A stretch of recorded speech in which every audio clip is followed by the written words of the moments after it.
नमस्कार, मैं सुष्मिता मिश्रा। आप देख रहे हैं 4PM news network. UP police कितना तेजी से काम करती है, ये तो आपको आईआईटी बीएचयू परिषद में घटी 2 महीने पहले शर्मनाक कांड में शामिल आरोपियों की गिरफ्तारी के बाद पता ही चल गया होगा।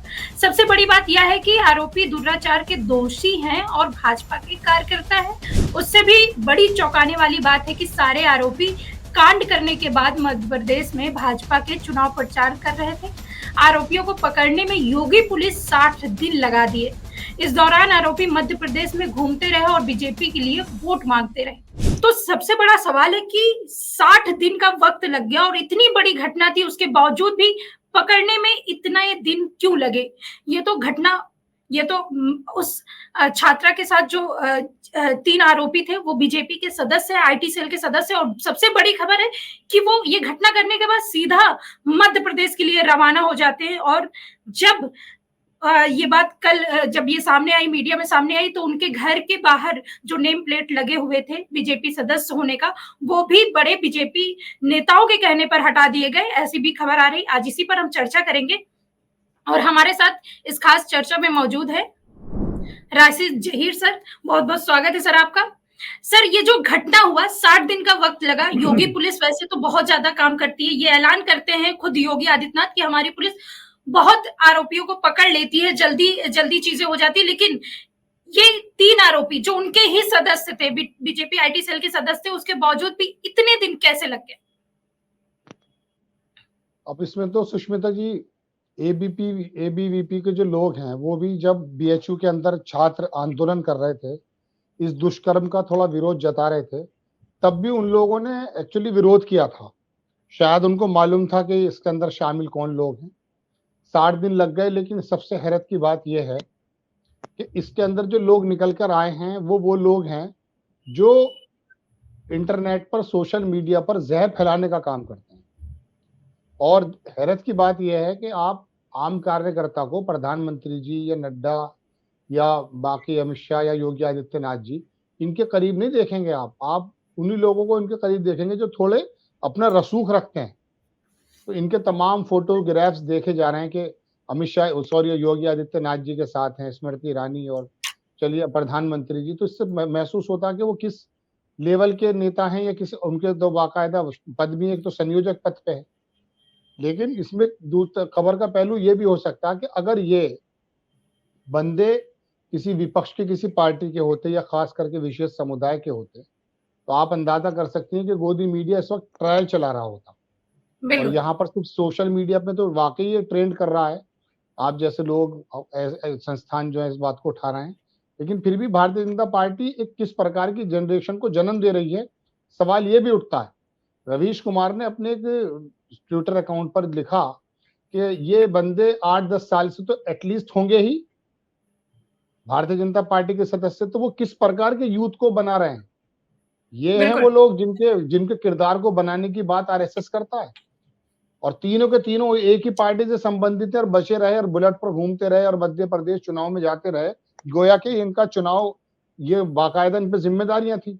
और यकीन मानिए कि एक आध दिन ही ये बात चलेगी, इसके बाद ये आराम से छूट भी आएंगे। इसमें कोई लंबा चौड़ा मसला नहीं है, क्योंकि अगर ये विपक्षी पार्टियों के होते तो तब ये लंबा ट्रैक चलता इसका। जी मैम, ऐसी खबरें भी आ रही हैं कि ये पार्षद का एक आरोपी तो बीजेपी पार्षद का दामाद भी है। ऐसी भी खबरें आ रही हैं। लेकिन सबसे बड़ा सवाल है कि ये जो युवा जो खड़े कर रही है बीजेपी, और ये भी कह रही है कि इन युवाओं का साथ है हमारे, तो ये युवा हैं जो आरोपी बनकर घूम रहे हैं और दिन दहाड़े ऐसे काम कर रहे हैं, इनको युवा कह रहे हैं बीजेपी वाले। ये एक्चुअली सुष्मिता बीएचयू के स्टूडेंट भी नहीं है, ये बेसिकली आउटसाइडर थे, बाहर के लोग आते थे। और इनका दुस्साहस देखिए कि बुलेट पर घूमते रहे और वहां पर एक ऐसी बच्ची के साथ दुष्कर्म कर डाला इन्होंने, और उसके बाद ये पार्टी के पदों पे जमे रहे, पार्टियों के साथ उनका जो है चुनाव अभियान में जुड़े रहे। देखने की बात तो ये है कि ये नए लड़के जिनको ये जिम्मेदारी सौंपी जा रही है, आने वाले भारत में या अच्छे भारत की या नए भारत की पहचान तो ये बताई जा रही थी कि साइंटिस्ट पैदा होंगे, डॉक्टर्स निकलेंगे, प्रोफेसर, रिसर्चर्स निकलेंगे। लेकिन ये तो नया भारत बन रहा है। ये नए नए लड़के, आप किसी भी हिंदुत्ववादी दल को देखिए जो सड़कों पर लाठियां भांजने का काम करता है, या अगर यात्राएं निकलती हैं तो उसमें किस प्रकार के हथियार ले, सारे ये नए लड़के हैं। और वो 4 वर्ग जो बताए प्रधानमंत्री जी ने कि युवा, महिला, गरीब, उसमें युवा का भी नाम लिया है। तो ये युवा किस प्रकार के तैयार किए जा रहे हैं, ये आने वाले वक्त के लिए वाकई एक नुकसान का एक मैं कह सकता हूँ प्रतीक है। सुष्मिता, अगर ये नए लड़के इस प्रकार की हरकतें करते हैं, या देखिए तो सही कि क्या क्या है इन्होंने। आप जरा इस बात को 1 मिनट के लिए तसव्वुर कीजिए कि किसी परिवार की बच्ची के साथ वो इस प्रकार का काम कर गए। हौसले कितने बुलंद थे इनके। मोदी जी का वो लोकसभा क्षेत्र है, उनकी जाहिर सी बात है, अगर आईटी सेल का बंदा है तो मोदी जी के अभियान को भी आगे बढ़ा रहा होगा। बिल्कुल। उसका ये कॉन्फिडेंस ही तो बता रहा था कि हमारी सत्ता है यूपी में भी और केंद्र में भी, हम कुछ भी कर सकते हैं। और उसका देखिए भस्मासुर जो था ना, भस्मासुर, उसका काम यही था। उसको जो वरदान दिया था शंकर जी ने भस्मासुर को, वो ये दिया था कि आप किसी के भी सिर पे हाथ रखोगे वो भस्म हो जाएगा। तो उसने सबसे पहले काम ये किया कि वो पार्वती जी के पीछे पड़ गया। तो पार्वती जी ने कहा अब इसको तो तुमने वरदान दे रखा है। शंकर जी अगर कुछ कहते तो ये लगता था कि वरदान दे रखा है, ये सर पे हाथ रख देगा। तो उसके बाद वो भस्मासुर इसी वजह से कहा गया कि अपने घर के अंदर ही भस्मासुर पैदा हो गए। भारतीय जनता पार्टी नए लड़कों का किस प्रकार से चरित्र का जो निर्माण कर रही है, वो तो इस बात से अंदाजा देता है। और एक बात और बताइए आप सुष्मिता जी, जितने भी भारत के अंदर हिंदुत्ववादी दल हैं उन पे आप नजर मारिए। नए लड़के हैं ना उसके अंदर आपने कौन से डॉक्टर, कौन से प्रोफेसर या कौन से बड़े बड़े नेताओं, जो उनके जो लड़के हैं जो अपनी वीआईपी जिंदगी गुजारने के लिए विख्यात हैं, उनको कब आपने देखा है नारेबाजी करते हुए? अमित बिल्कुल। शाह का बेटा तो शानदार जिंदगी गुजार रहा है, क्रिकेट कंट्रोल बिल्कुल। बोर्ड को कंट्रोल कर रहा है। अब इन लड़कों को, ये लड़के तो हमारे बच्चे हैं ना, हमारे भाई हैं। ये लड़के निकल करके जब इस तरह के उसमें रहेंगे कि यार हमारे पास तो जो है सर के ऊपर हमारे जो है सत्ता का हाथ है, हम कुछ भी कर सकते हैं, देखिए कर दिखाया उन्होंने। और ये चीज तो उजागर हो गई ना। गोदी मीडिया तो इसे बताने को तैयार नहीं है। आप ट्विटर पर जाकर देखो, जितने भी गोदी मीडिया के एंकर्स हैं, सबके मुंह पे इस तरह की पट्टी है। अभी बिल्कुल। देख लीजिए, ये वाला बंदा किसी विशेष समुदाय का होता है या विपक्षी समाजवादी पार्टी का नेता होता है, सबके सब राम मंदिर के प्रांगण से निकल करके इसमें आ जाए। तो ये तो चिंता का विषय है कि भारत का नौजवान किस तरफ जा रहा है। और अभी नहीं दिखा है, अभी तो सिर्फ एक इशारा मिला है। अभी थोड़ा दिन समय और इंतजार कीजिए आप। जब ये पूरे परिपक्व हो जाएंगे ना, एक नस्ल तैयार कर चुके होंगे, आप यकीन मानिए यहाँ पर कोई ऐसा वर्ग बचेगा नहीं जो इनसे सवाल कर ले। क्योंकि ये तो सवाल करने वालों पे ही अटैक करते हैं। बिल्कुल सही कहा। स्मृति ईरानी जो एक बार आज तक के चैनल में थी, प्रोग्राम कर रही थी, तो वो जो पत्रकार थे उनका नाम मेरे जहन से निकल गया। उन्होंने सिर्फ इतना कहा कि आपका उन दिनों स्मृति ईरानी को थोड़ा प्रमोशन किया जा रहा था विभाग के हम्म। एतबार हम्म। से। तो उन्होंने कह दिया था कि आपका और मोदी जी का क्या रिलेशन है जो आपका प्रमोशन हो रहा है, नॉर्मल सवाल पूछा था। बिल्कुल। तो मालूम है स्मृति ईरानी ने क्या कहा? मैं उस प्रोग्राम का खुद गवाह हूं। स्मृति ईरानी ने, जो कि जब आते हैं तो उनके समर्थक भी आते हैं, तो इन्होंने, स्मृति ईरानी ने उन समर्थकों में जो इसी तरह के लड़के थे उनसे ये कहा कि देखिए ये क्या बात पूछ रहे हैं, ये मेरे और मोदी जी के रिले। तो हुआ यूं कि स्टेज पर चढ़ गए थे उस पत्रकार को मारने के लिए। तो स्मृति ईरानी तो प्रवोक कर रही थी। ये नेता, मैं क्या बताऊं आपको, तो आम जन को समझने की जरूरत है। ये किसी की परवाह नहीं करेंगे, कोई दंगे में मारा जाए, कोई झगड़े में मारा जाए, कोई यात्रा निकालते हुए मारा जाए, ये तो सिर्फ और सिर्फ आकर के उन पर राजनीति कर सकते हैं। और गोदी मीडिया और बहुत सारे चैनल जैसे हैं जो इस तरह की आग को हवा देने का काम करता है, लेकिन जब इनके घर के अंदर भस्मासुर पैदा हो जाते हैं तो ये चुप हो जाते हैं। जी मैम। बिल्कुल सही कहा। कल गोदी मीडिया की बात कर रहे हैं तो मेन स्ट्रीम मीडिया जो आज तक है, उन्होंने, डायरेक्ट मैं नाम ले रही हूँ क्योंकि मुझे इस चीज का बिल्कुल बिल्कुल भी शर्म नहीं है कि उन लोगों ने इन आरोपियों का बकायदे कुछ भी, मतलब एक खबर जैसा होता है नॉर्मल, एक खबर छाप दी कि हाँ ये हुआ। उन्होंने ये नहीं बताया कि ये बीजेपी के सदस्य रहे हैं, और इनकी फोटो भी सही तरीके से नहीं दिखाई जिस तरह से अन्य चैनल दिखा रहे थे, और बहुत सारी चीजें उन्होंने छिपाई भी। लेकिन सवाल ये उठता है, क्या बीजेपी अभी भी इन ये जो 3 लड़के हैं इनको बचाएगी? मैं तो आज तक की खुद रिपोर्ट देख रहा था, किसी का नाम भी नहीं बताया। ये तो सोशल मीडिया हम्म। पे लोगों ने बताया कि एक्चुअली भारतीय जनता पार्टी के वो लोग हैं। तो वो तो छुपाने का काम करते हैं। मैं बात तो टोटल मिला के यही है ना सुष्मिता, कि ये एक्चुअली भारतीय जनता पार्टी से कंसर्न है, जब भी तो इनका कॉन्फिडेंस था जो ये काम कर बैठे। अब ये तो, अब देखिए एक बात तो सुनिए, अतीक अहमद को मारा गया, देश के हम्म। अंदर या प्रदेश के अंदर किस प्रकार का माहौल था आप जानते हैं, लेकिन वो हीरो की तरह बनाया गया उनको बाद में। तो अब ये गोदी मीडिया क्या कर रही है, राजनीतिक लोग क्या कर रहे हैं, ये तो अब देश देख रहा है। लेकिन बात फिर इतनी है कि उन्हें एक दिलासा दे दिया गया देश की जनता को कि दरअसल हम जो भी काम कर रहे हैं राम राज्य लाने के लिए कर, और राम राज्य अगर आ जाएगा तो आप लोग बिल्कुल जो है ना सकुशल रहेंगे, सुरक्षा में रहेंगे। क्योंकि ये ऐसा जताया गया है कि कुछ एक जमात जो है मुस्लिमों की या विशेष समुदाय की, ये लोग बेसिकली तालिबानी हुकूमत लाना चाहते हैं। 5000 साल से तो कुछ हुआ नहीं है। 600 साल की हुकूमत यहाँ मुगल करके गए, मुस्लिम जो शासक है वो करके गए, उसमें कोई झगड़े की अपील नहीं है। अकबर जो है आपस में सामंजस्य पैदा करने के लिए जाना जाता है, सुष्मिता जी। बिल्कुल। इन लोगों से चंद साल संभाले नहीं जा रहे, इन लोगों से तो चंद साल नहीं संभाले जा रहे। प्रधानमंत्री जी कपड़ों से, अभी आज वो कांग्रेस के जो हैं, क्या कहते हैं उनका नाम मैं भूल रहा हूँ, वो यूथ के वो प्रेसिडेंट हैं, उन्होंने बाकायदा तीनों का फोटो दिखा करके कहा कि मोदी जी क्या ये कपड़ों से पहचाने जाएंगे? बोलिए, हम बोले मोदी जी बोलेंगे नहीं, ना आला कमान का उनको नेता बोलेगा। हाँ, इतना जरूर है कि अभी कोई मसला दूसरा होता तो देखिए क्या हाल करेगा। वो 35 टुकड़े कर दिए थे मुस्लिम लड़के ने, उसको पूरी मुस्लिम समाज, अब मैं आपको क्या बताऊं सुष्मिता जी, जो याद आ जाती है बात, मुंबई के होटल पे जब वो पाकिस्तान के आए थे, लड़के आए, तो मुस्लिम समाज ने मुंबई में अपने कब्रिस्तान में उन्हें जगह देने के लिए मना कर दिया, क्योंकि वो हमला मुंबई पे नहीं भारत पे था, हम पे सब पे था। बिल्कुल। तो ये तो, मगर यहाँ पर तो हीरो बन जाते हैं ये लोग, ये हीरो बना दिए जाते हैं। क्या भारतीय जनता पार्टी के लोग हैं ये, अभी कुछ बात करेंगे। अब तो चूंकि एक दुष्कर्म कर बैठे आपके सामने, मैं क्या बताऊं, तो इसलिए थोड़ा सा चुप्पी है। वरना अगर कोई और काम होता, मुस्लिम समाज का कोई लड़का मार दिया तो होता, या कुछ गोली चला दी होती, तो देख लीजिए वो वहां पर दिल्ली के अंदर जो महिलाएं बैठी थी सीए के दौरान, वहां लड़का गोली चलाना है, तो वो तो हीरो बन गया है, वो हीरो बन गया इनका। तो हीरो बनाने का काम करते हैं, ये भी समझते हैं हीरो बन गए, बट जबकि अंगूठा टेक है ये लोग, जाहिल हैं। ये तीन भी यूनिवर्सिटी के छात्र नहीं है, जाहिल हैं ये। इन्हें आईटी सेल की जिम्मेदारी दे रखी है, बताइए। जी मैम। बिल्कुल सही कहा आपने। अब क्या सवाल ये भी उठता है, क्या योगी जी का बुलडोजर जो ज्यादा फेमस है वो चलेगा इन 3 लड़कों के लिए? क्योंकि आपने देखा होगा जब पिछली दौरान मध्य प्रदेश में भी घटनाएं हुई हैं, मध्य प्रदेश में भी छोटी सी घटना पे जाके उनका बुलडोजर चला दिया गया था। अन्य समुदाय, यानी कि अगर मुस्लिम समुदाय होता है तो यहाँ पे बुलडोजर आसानी से चला जाता है, लेकिन एक तो समुदाय भी अलग है और ऊपर से बीजेपी के आईटी सेल के सदस्य हैं, तो बुलडोजर तो नहीं ही चलेगा, ये तो कंफर्म ही है।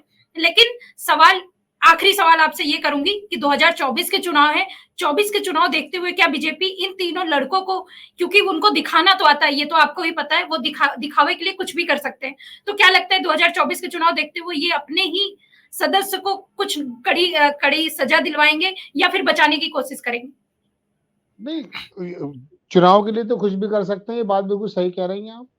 छोटी मोटी कुर्बानी देने में हर्ज क्या है? फिलहाल कुछ करा देंगे, चुनाव के बाद फिर फ्री हो जाएंगे वो, तो कुर्बानी दे भी सकते हैं, लेकिन वो इस मसले को ज्यादा उठाएंगे नहीं। उठ भी नहीं रहा है। गोदी मीडिया तो आप बता ही रहे, वो चुप रहेगा ज्यादा। और रही बात, अब सोशल मीडिया पे कुछ प्लेटफॉर्म है, वो अपना चीख चिल्लाएंगे और बात खत्म हो जाएगी। एक बात तो भारतीय जनता पार्टी के नेताओं को सबको मालूम है, अभी आपको याद होगा एक साधु ने जो है मोदी जी पर एक आवाज उठाई, उसको कोई नहीं बोलेगा, लेकिन शफीकुर रहमान बर्ग बोला तो सब लोग बोलने लगे। ये जब इनके पास इनकी गलती नजर आ जाती है ना, तो उस वक्त ये चुप्पी हो जाती है ना, मालूम होता है कि एक दिन के बाद खबर दब जाएगी, कोई नई बात आ जाएगी, लिहाजा चुप रहो। लेकिन अगर कोई विशेष समुदाय की बात आती है तो उसको लंबा खींच देते हैं, ट्रायल करा देते हैं मीडिया के अंदर। तो अब ये फिलहाल इनकी जहां तक बात है, तो अगर कुर्बानी देना भी चाहेंगे तो दे देंगे। अगर ज्यादा तूल हुआ तो दिखाने के लिए मध्य प्रदेश में जो पेशाब किया था दलित पे, तो थोड़ा सा बुलडोजर चलाया था, बाहर का हिस्सा खत्म कर दिया गया था। लेकिन मैं बता रहा हूँ ना, ये बुलडोजर तो योगी जी का बोलेगा नहीं, क्योंकि ये तो उनके बाकायदा हाथ पैर हैं भाई। ये लोग तो एक्चुअली सोसाइटी में, चुनाव में भारतीय जनता पार्टी के एजेंडे को सेट करते हैं। ये तो उनके टूल्स हैं, हाथ पैर हैं, ये तो तैयार किए हैं, ये तो दरोगा हैं, उनके वकील हैं, सोशल मीडिया पर लड़ने वाले इनके बाकायदा वकील हैं ये। और ये जब भी कोई बात होती है तो विभाग का कोई मंत्री या कोई आला कमान का नेता वो जवाब थोड़ी ना देता है निवासी बातों के, वो तो ये लोग आ जाते हैं बीच में। ये लोग सोशल मीडिया पे बदतमीजी, गाली गलौज और मार पिटाई और धमकियों की बातें करते हैं। तो ये तो लोग उनके नौरत्न हैं, कभी कभी कुर्बानी भी हो सकती है, लेकिन फिलहाल इनका कुछ बिगड़ेगा नहीं ज्यादा। अगर हाँ ज्यादा तूल सोशल मीडिया पे हुआ तो कुछ दिखाने के लिए थोड़ी मोटी कार्रवाई की जा सकती है, अदरवाइज होगा कुछ नहीं। जी मैम। बिल्कुल सही कहा, लेकिन एक सवाल आखिरी मैं आपसे भी पूछना चाहूंगी, आप भी विशेष समुदाय से आते हैं, क्या आपको इतनी सच्चाई बोलने से डर नहीं लगता? अब बात यह है कि इससे ज्यादा और क्या दीवार से लगाएंगे मैम। हम तो जो भी बात है इतना तो जरूर ध्यान रखते हैं शुरू से पहले भी और आज भी, कि जो भी हम बात कहने जा रहे हैं उसका एविडेंस हमारे पास है या नहीं। एविडेंस है तो कह देते हैं। अब वो अगर बाकी पत्रकारों की तरह, एनजीओ लोगों की तरह अगर वो डालेंगे कहीं, तो अब भी कोई जेल से ज्यादा अच्छी जिंदगी तो अब भी नहीं है। मेरा देश, मेरे देश के लोग, नौजवान अगर किस रूप में जा रहे हैं, तो आप क्या समझ रहे हैं कि एक हिंदुस्तानी होने के नाते आपको या मुझे खुशी होगी? तो ऐसा कुछ नहीं है। रेल में या जेल में कुछ भी कर सकते हैं, कर दीजिए। एक आवाज और बंद कर देंगे आप, क्या होगा? वो तो कर सकते हैं, आप कीजिए। एक जमाने से प्रोसिक्यूशन तो चल रहा है, लेकिन मुझे ये मालूम है कि ये जो अंधेरों का बोलबाला है, ये जो अंधेरे का बोलबाला है, कुछ सूरज निकलने वाला है। तो कुछ ना कुछ तो होगा। हर अंधेरे के बाद एक सुबह आती है सुष्मिता जी। हम लोगों की जबान ये बंद भी कर सकते हैं, कर दीजिए, लेकिन कोई ना कोई तो होगा। इन्हीं के अंदर से निकलेंगे लोग, ऐसी बात नहीं है। हमारे डीएनए में भारत के 63% लोग तो आज भी इनके खिलाफ वोट करते हैं। ये तो अगर ईवीएम और बाकी तमाम चीज इनके अंदर बिखराव ना हो तो ये सत्ता में नहीं आएंगे। और रही बात बाकी 20-22% लोग हैं, इसमें कोई दो राय नहीं। और पिछले 30 साल से भारतीय जनता पार्टी को वोट भी मिल रहा है। लेकिन तकलीफ एक बात की है, एक रक्शे वाला, एक अनपढ़, एक पत्थर पे बैठने वाला अगर वोट करता है या हिंदू मुस्लिम की बात करता है तो समझ में आती है। लेकिन ये पढ़ा लिखा समाज जो अपर क्लास इनके कब्जे में है, जो कांग्रेस को छोड़ के इनके पास जा चुका है 20-30 साल से, और वो पोषित करते हैं, पैसा देते हैं इन लोगों को चलाने के लिए, वो लोग इतने जहरीले कब से हो गए? क्योंकि वो तो धर्मशालाएं और पियाऊ और अस्पताल बनाने के लिए मशहूर थे। देश के अंदर जितने भी बनिया जमात है सुष्मिता जी, ये देश में जितने भी धर्मशालाएं हैं, क्योंकि पैसा इन्हीं के पास था, तो ये लोग तो ये काम क्या करते थे, प्याऊ लगवाते थे। अब पता नहीं क्या करने लगे ये। अब तो भंडारे भी अगर लगाते हैं तो उसके अंदर भी इनका जो है ना नफरत दिखाई देती है। तो ये समुदाय जो इनके चंगुल में आया है ना, इससे बहुत तकलीफ हुई है। चूंकि देश को चलाने वाला यही समुदाय था, पढ़ा लिखा। आज तो डॉक्टर और ये प्रोफेसर और ये सीए और ये पढ़ा लिखा वर्ग इनका ऐसा बन चुका है, इतना कट्टर बन चुका है, पता नहीं भाई आपकी अकल कहाँ चली गई है। तो इससे बड़ी तकलीफ है सबसे ज्यादा, चूंकि पूरे देश को चलाने वाला यही था। 4% दुनिया के अंदर लोग ऐसे हैं दुनिया में सुष्मिता जी, जो पूरी दुनिया को चलाते, उनमें से ये लोग थे पढ़े लिखे, ये खिदमत किया करते थे, इंसाफ की बात कहते थे। पता नहीं क्या हो गया। अब अगर विशेष समुदाय के अंदर कोई लोग राइफल भी उठा रहे थे, कुछ दंगाए भी हो गए थे, तो कानून तो सक्षम था, आप उन्हें जेल डाल देते। लेकिन ये क्या तरीका कि सारे के सारे समुदाय को ही टारगेट करने लगे। अब देखिए अपने घर में भी तो हो रहा है ना, ये बलात्कार किसी मुस्लिम लड़के का थोड़ी ना किया है।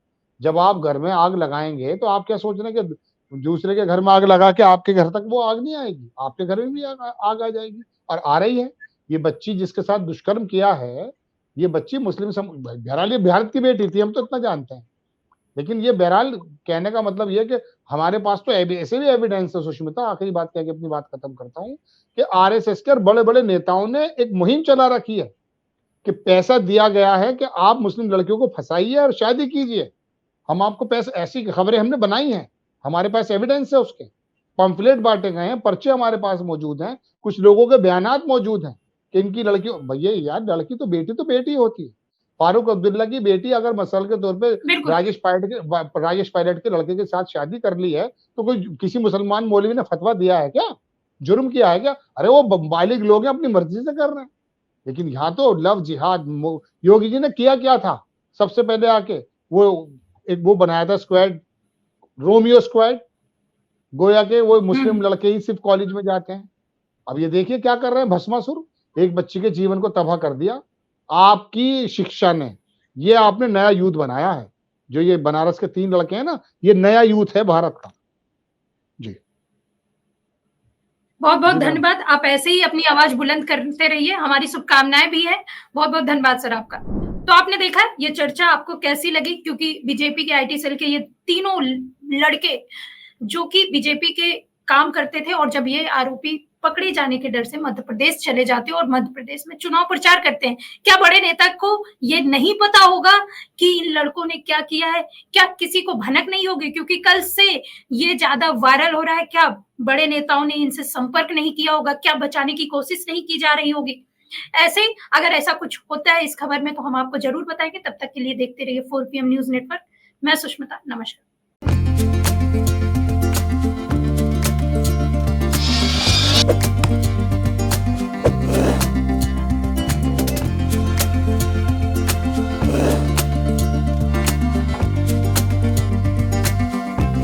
है।